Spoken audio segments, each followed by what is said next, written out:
আসসালামু আলাইকুম। আমি আবারও ফিরে এলাম আরেকটি নতুন ভিডিও নিয়ে। আপনারা কে কেমন আছেন? আশা করি সবাই ভালো আছেন। আলহামদুলিল্লাহ আমিও ভালো আছি।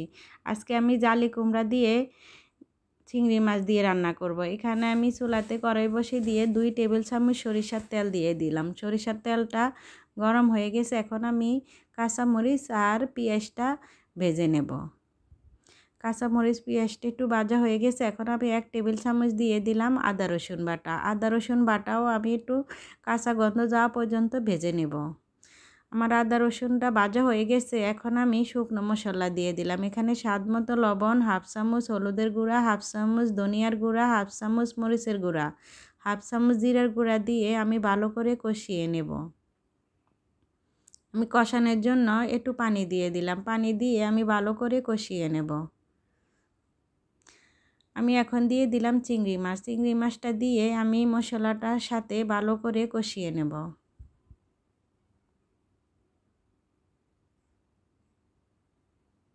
আমার কষানো হয়ে গেছে। এখন আমি জালি কুমড়াটা দিয়ে দিলাম।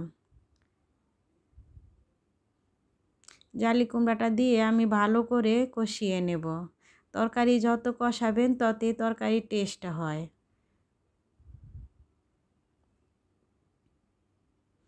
আমি চুলার আঁচ কমিয়ে দিয়ে আস্তে আস্তে কষিয়ে নেব। তরকারি কষাতেই তরকারি সিদ্ধ হয়ে যাবে।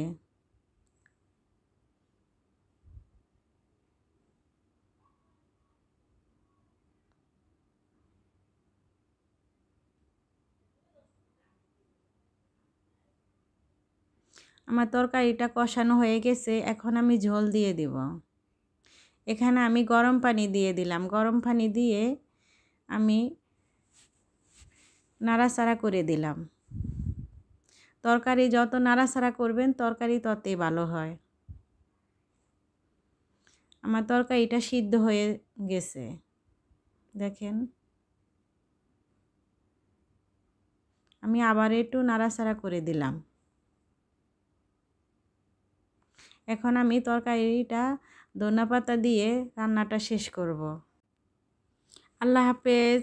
আপনারা সবাই ভালো থাকেন। আমি আবারও ফিরে আসব আরেকটি নতুন ভিডিও নিয়ে। আসসালামু আলাইকুম।